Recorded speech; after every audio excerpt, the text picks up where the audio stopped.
Welcome to a brand new year and another portfolio update where I will cover the recent changes in my P2P lending portfolio. Watch until the end of this video to see a quick roundup of my income from P2P lending in 2023. If you're watching for the first time, you should know that this video is no investment advice. P2P lending is risky and you might lose your money. You can minimize your risk by bookmarking our newsfeed and monitoring the events surrounding the platforms that you invest in. In this table, you can see the outstanding portfolio as of the end of December. In the right column, you can see how the amount has changed compared to the previous month. I invested a third of the portfolio in Pberry, where the distribution across countries changed last month as the platform repaid all Polish loans due to the new regulatory rules in Poland. As most of my funds were invested in Poland last year, I had to redistribute the portfolio to new loan originators, mainly from Romania and the Philippines. A large portion of the funds has also been invested in the Aventus commercial loan with exposure in Mexico and South Africa. Pberry's business partners showed a very solid repayment morale last year when the companies covered most of the war-affected loans from Russia and Ukraine through its group guarantee. While it has been quite a dynamic year for Pberry, I think the platform managed the challenge as well, which cannot be said about another market player, Estate Guru. My portfolio on Estate Guru decreased last month as I continued withdrawing the repaid principal from performing loans. Soon, my portfolio will only consist of defaulted loans, so the repayments will be lower. Estate Guru has been a disappointment for most investors last year, as half of the platform's portfolio under management defaulted. What's unique about Estate Guru is that it still manages to fund between 6 and 7 million euro worth of loans per month, which means that there are still either institutional or retail investors enabling the platform to generate revenue while focusing on recoveries. It could be much worse.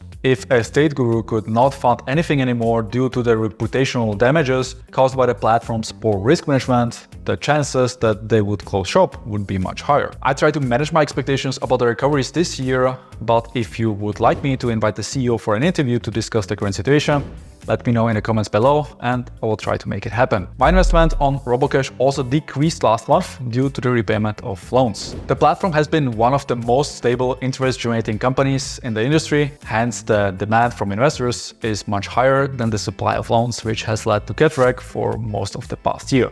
Currently, I have over 1,000 euro of uninvested funds on the platform, and if I don't manage to redeploy them soon, I will move them over to Escated, Pberry or Finton, where the loan availability is higher. Escated continues to perform like a Swiss watch. My stake on the platform is fully invested in Avafin loans that come with a group guarantee. Despite the geopolitical risks in the neighboring countries around Jordan, investments in Jordan continue to perform without any visible issues. The platform is also constantly looking for opportunities to increase the loan availability as their investor base grew significantly last year. We are also planning another interview with the CEO in the upcoming weeks, so if you have any specific questions, let me know in the comment section. While Escated performed exceptionally well last year, the same cannot be said for the income marketplace, which has been facing difficulties with its lending partners Vivus from Mexico and ClickCash from Brazil. The repayment from ClickCash is rather slow and investors in Vivus had to tolerate payment delays for most of the year. While Vivus has repaid some of the debt, there is still over €500,000 on income, which is in recovery. I don't think that income has bad intentions, but the lack of communication about important issues and the payment delays are reasons why I am exiting the platform despite earning a decent interest. From next month on, income will no longer be featured in the portfolio overview. Moving on to Finton, where I slightly increased my investment last month into well-performing rental units in Prague. While Finton is still a rather young and small platform, it offers decent liquidity with a solid interest rate. The interest payments are automatically added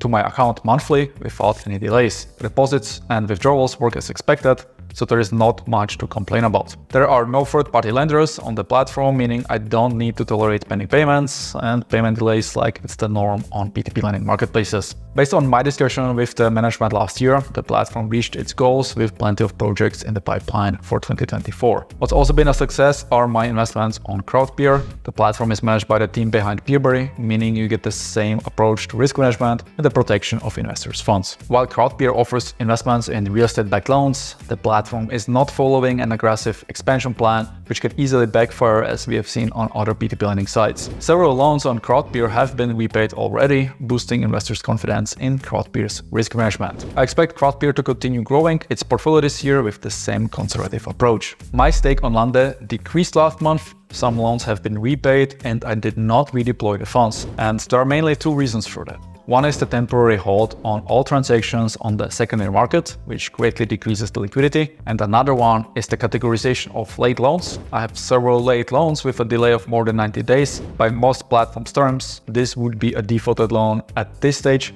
Yet on Lande, it's not flagged as defaulted, meaning the platform is not showing it as a defaulted loan on their statistics page. This looks like another tactic to make their statistics look better than they are, which I don't like. At the end of December, the outstanding portfolio amount was €78,770, 0.32% lower than in November. This portfolio generated €614 in interest, 4% less than in the previous month. Around 70% of the portfolio is diversified across 3 platforms: Pberry, Escatit, and Robocash. The stake in Finton increased last month, while the investments on income and estate group decreased. When it comes to the loan status, almost 80% are current, 10% are late, and 9% defaulted. The default rate has slightly decreased compared to last month. What has decreased are also the funds in recovery, which represent the war affected loans on Pberry. This amount decreased by almost 6%. When it comes to the loan type, there has been a shift towards commercial loans, mainly due to the change on Pberry, where I'm funding the Aventus loan, which is being used to finance portfolios in emerging markets that are backed by the well-performing Polish portfolio. This change resulted in a higher allocation of loans issued in Lithuania. A big portion of the loans in Lithuania and Singapore are being used to finance operations or loan portfolios in emerging markets. Regarding security, most loans remain unsecured,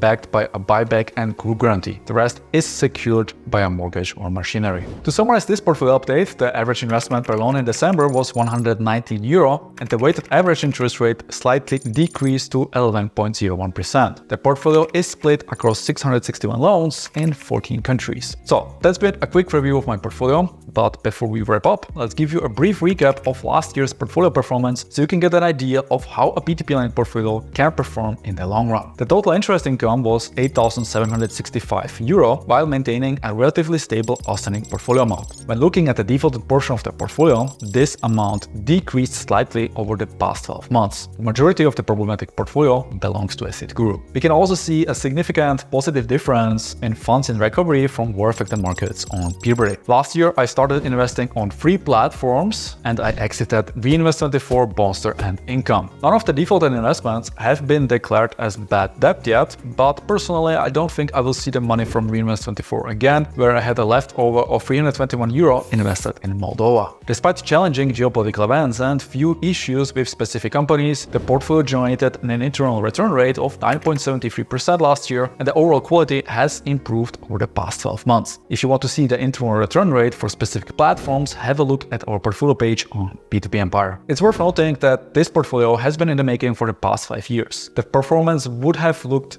different if I were to start investing in best performing platforms in 2023. As of this year, I will stay invested on platforms that protect investors' interest, and should I notice that a company is treating investors as dumb money, well, in that case, you will find out first. I think 2024 will bring new challenges to the P2P lending industry, and that some platforms might not be able to absorb the risk anymore. If you have had a bad experience with any of the P2P lending platforms that you wish to share with our community, click on the link in the description to fill out a 3-minute survey and vote for the worst P2P lending platform. The results will be published soon, so don't wait too long if you wish to express your opinion and perhaps also protect future investors from shady companies. If you want to stay in the loop about the latest developments, like this video and subscribe to not miss out on the latest news. Thanks for watching, and I'll catch you in the next video.